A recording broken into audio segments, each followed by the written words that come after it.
Hello everyone, welcome to my channel Charan's finance. तो friends, अभी पिछले कुछ महीनों में बहुत सारे आईपीओस आ रहे हैं इंडियन स्टॉक मार्केट में, क्योंकि अभी बुल मार्केट चल रहा है। और जनरली बुल मार्केट में जो बिजनेसमैन है या कंपनियां अपना आईपीओस लेके आते हैं फंड रेजिंग के लिए, क्योंकि बुल मार्केट में लिक्विडिटी काफ़ी हाई रहता है, मनी फ्लो बहुत अच्छा रहता है, तो उनको अपना शेयर्स जब वो बेचेंगे अच्छा प्राइस मिलता है और उनका फंड रेजिंग काफ़ी ईजी हो जाता है। तो इसीलिए जनरली बुल मार्केट में सारे ओएफएस, एनएफओ, आईपीओ वगैरह इनका लाइन लग जाता है। तो आज एक कंपनी के बारे में हम एनालिसिस करेंगे जिसका आईपीओ आने वाला है। कंपनी का नाम है प्लाजा वायर्स। तो चलिए सबसे पहले इस कंपनी का जो आईपीओ रिलेटेड इंपॉर्टेंट डिटेल्स है उसको यहाँ पे समझते हैं। तो सबसे पहले ये कंपनी रेज करने वाली है 71.28 करोड़। ये कम्प्लीटली फ्रेश इशू है। फ्रेश इशू का मतलब जो भी फंड रेज किया जाएगा वो कंपनी का बिजनेस में वापस जाएगा। कोई प्रोमोटर या कोई इन्वेस्टर यहाँ पे एग्जिट नहीं कर रहा है।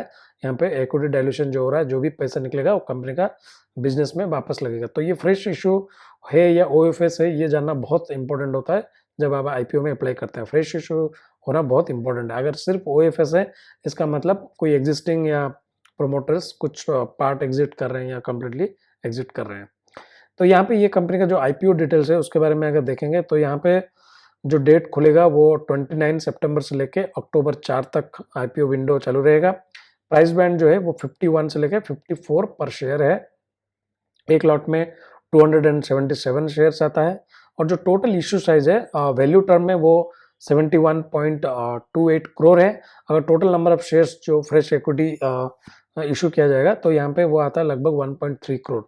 और ये दोनों ही जो हमारा दिग्गज एक्सचेंजेस है बीएसई एंड एनएसई में लिस्ट किया जाएगा।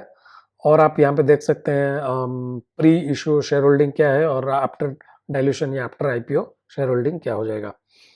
तो ये था कंपनी का इंपॉर्टेंट आईपीओ डिटेल्स। तो ये डेट्स वगैरह याद रखना बहुत ज़रूरी है। नेक्स्ट जो इम्पोर्टेंट चीज़ है वो कंपनी का बिजनेस। तो बिजनेस कैसा है उसके बारे में थोड़ा डिस्कस करते हैं। तो देखिए यहाँ पे companies into manufacturing of wires and cables. तो वायर्स एंड केबल्स बनाने वाली बहुत कंपनी है, उसमें से कुछ दिग्गज कंपनियां लिस्टेड भी है, ऑर्गेनाइज्ड एंड ऑर्गेनाइज सेक्टर है। तो this company is into manufacturing of wires and cables.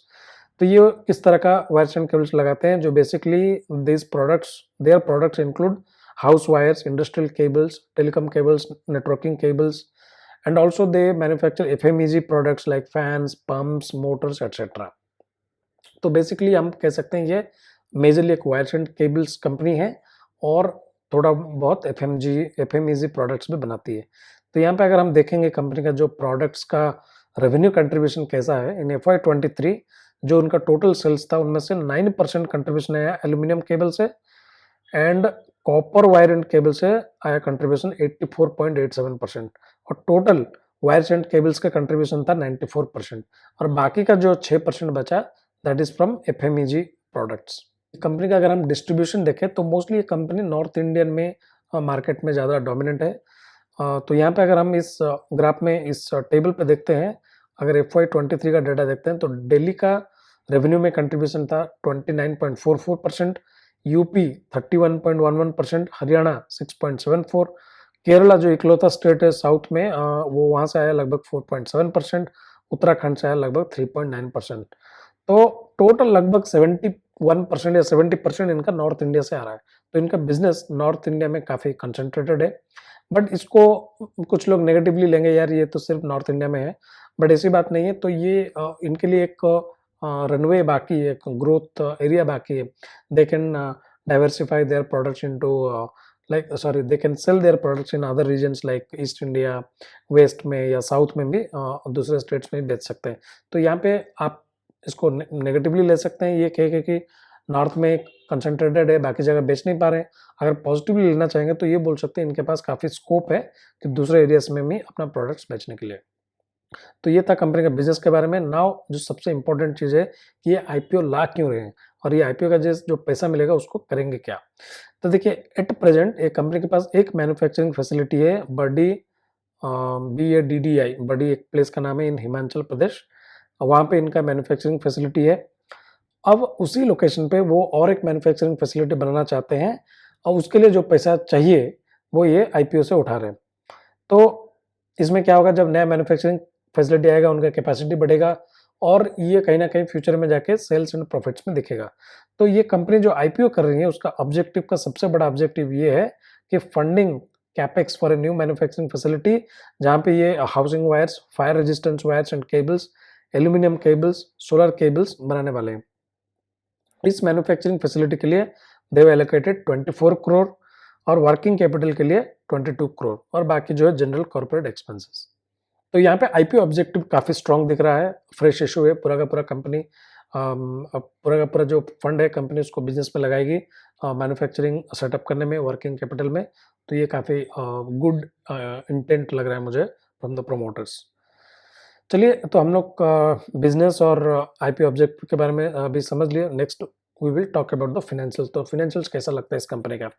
तो सबसे पहले अगर हम इस टेबल पे देखते हैं, रेवेन्यू का ग्रोथ अगर देखेंगे 2021 में 145 करोड़, 22 में 176 करोड़, 2023 में 182 करोड़। तो यहाँ पे डिसेंट ग्रोथ हुआ है टॉप लाइन में। EBITDA का भी बात करेंगे तो 10 करोड़, देन 13 करोड़, फिर 23 में हो गया 15 करोड़। मार्जिन का बात करेंगे 7.4%, 7.4%, FY23 में 8.6%।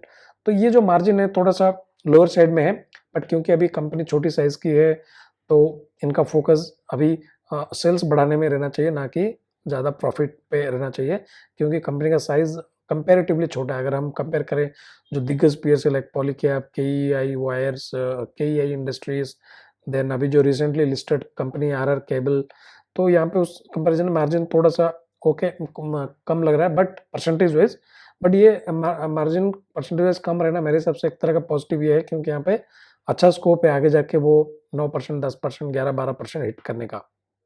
अगर आप कोई कंपनी में इन्वेस्ट करते हैं जो ऑलरेडी 20, 25, 30% मार्जिन कर रही है, हाई मार्जिन, देखिए हर एक इंडस्ट्री का एक मार्जिन रहता है, हर इंडस्ट्री का मार्जिन और कंपनी का मार्जिन में कंपैरिजन होनी चाहिए। अगर हम वायर्स एंड केबल्स का इंडस्ट्री देखें, जो टॉप मार्जिन होता है लगभग, जैसे पॉलीकैब का बात करें तो टॉप मार्जिन लगभग 14% फिलहाल वो कंपनी कर रही है। तो 14% मार्जिन करने के लिए इस कंपनी के पास काफ़ी ग्रोथ है। बट हाँ, वो टॉप क्वालिटी कंपनी है और ये एक नॉर्मल कंपनी है, तो वो पीयर टू पीयर कंपैरिजन करना अच्छा नहीं है। बट कंपनी अभी लगभग 8% मार्जिन कर रही है, तो स्कोप है अगर कंपनी आगे जाके अच्छा मार्जिन करने का। तो अगर मार्जिन बढ़ता है तो आप लोग को पता है बॉटम लाइन में काफ़ी जंप आता है, अगर बॉटम लाइन में ग्रोथ आया तो वैल्यूएशन भी बढ़ जाएगा। तो यहाँ पे अगर हम देखेंगे जो पैट का ग्रोथ है वो 4 करोड़, फिर 5.9 करोड़, फिर 7 करोड़, 7.5 करोड़ होता है FY23 में। ROE देखेंगे तो FY23 में 14% था, ROC 15% था, डेट टू इक्विटी 0.75 था। तो यहाँ पे डेट अगर मैं देखूँ, FY23 का डेट था लगभग 39.68 करोड़ और ये डेट का जो अमाउंट है लगभग पिछले 3 साल से स्टेबल है 40 करोड़ के अराउंड। तो यहाँ पे मुझे दिख रहा है कि कंपनी का जो सेल्स एंड पैट का ग्रोथ डिसेंट रहा है, मार्जिन ओके है और बहुत अच्छा स्कोप है आगे बढ़ने का। तो चलिए अभी हम कंपनी का वैल्यूएशन देखते हैं कि जनरली आईपीओ में जो कंपनी आते हैं उट पटांग वैल्यूएशन लेके आते हैं। वो सोचते हैं कि जैसे अभी बुल मार्केट चल रहा है तो चलो 100 पी में बेच देंगे, 80 पी में दे देंगे, पता नहीं क्या क्या पी में दे देते हैं। बट यहाँ पे हमें देखना बहुत ज़रूरी है कि कंपनी किस तरह का वैल्यूएशन पे ला रही है। तो सबसे पहले एक सिंपल से ये कैलकुलेशन यहाँ पे कर लेते हैं।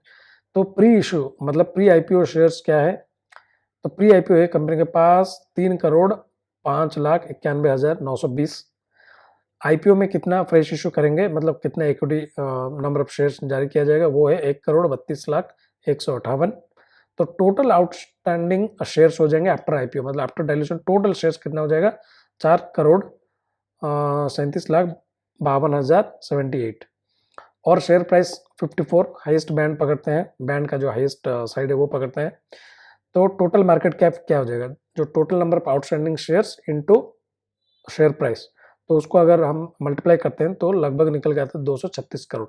तो कंपनी का मार्केट कैप आफ्टर आईपीओ बन के आता है 236 करोड़ और FY23 में कितना प्रॉफिट आफ्टर टैक्स हुआ था, 7.5 करोड़ का।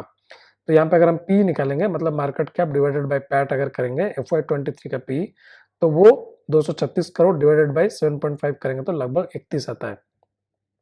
तो यहाँ पे ये जो 31 का पी ये काइंड ऑफ सब्जेक्टिव है, मुझे लगता है कि थोड़ा ऑन द हायर साइड है। बट अगर हम कंपेयर करें जो क्वालिटी कंपनी जैसे पॉलीकैब 55 का पी में चल रहा है, केईआई 47 का पी, आरआर केबल 72 का पी में चल रहा है, अभी रिसेंटली आरआर केबल लिस्ट हुआ, तो खैर ये कंपनियाँ काफ़ी बड़ी हैं इससे, क्योंकि इसका मार्केट कैप सिर्फ 236 करोड़ का आ रहा है।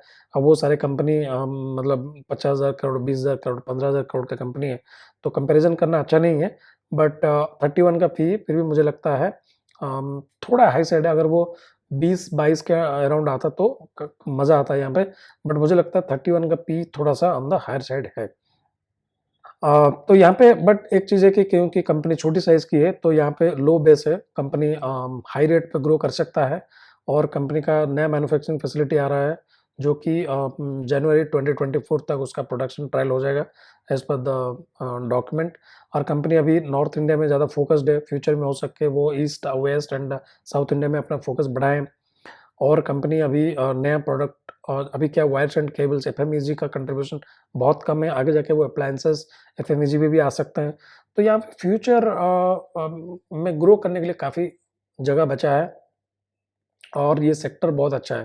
तो देखिए, अगर हम सेक्टर के बारे में बात करें, तो जो लोग रियल एस्टेट में डायरेक्ट रियल एस्टेट कंपनीज़ जैसे जो रेजिडेंशियल या कमर्शियल रियल एस्टेट बनाती है, उस तरह का कंपनी में अगर निवेश नहीं करते हैं, तो ये एक तरह का एंसिलरी बन जाता है। क्योंकि जैसे-जैसे हमारा रियल एस्टेट का ग्रोथ होगा, रेजिडेंशियल प्रॉपर्टीज़ का ग्रोथ होगा, तो इनका जो केबल्स एंड वायर्स है, वो सबसे ज़्यादा कंजम्पशन वहाँ होता है।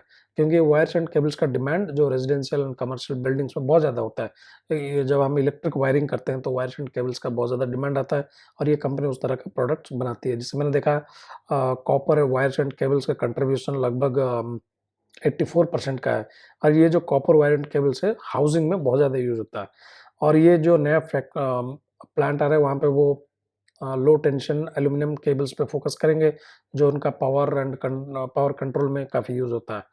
तो यहाँ पे आईपीओ का ऑब्जेक्टिव बहुत अच्छा है, और कंपनी का बैलेंस शीट ठीक-ठाक है, ज़्यादा डेट नहीं है, ग्रोथ रेट ओके, मार्जिन भी नॉर्मल है, और वैल्यूएशन थोड़ा-सा ऑन द हायर साइड है। अगर वो 20-25 के अंदर आता तो काफ़ी अट्रैक्टिव रहता, बट अभी भी it is like in my opinion okay, इतना मतलब बहुत उटपटांग वैल्यूएशन नहीं आया है, जैसे बहुत सारी कंपनियाँ लाते हैं। तो दोस्तों, ये था इस कंपनी का complete IPO analysis. Hope you guys like this analysis. Channel को सब्सक्राइब कीजिए, ऐसा इस तरह का बहुत सारा हम बिजनेस एनालिसिस करेंगे, जो कंपनियों का आईपीओ का भी एनालिसिस करेंगे, और जो एग्जिस्टिंग ऑलरेडी जो ट्रेडिंग हो रहा है जिन कंपनी का, उसके बारे में भी आगे जाके हम बिजनेस एनालिसिस करेंगे। So thank you guys for watching this video. See you guys in the next video. Till then, enjoy and happy investing.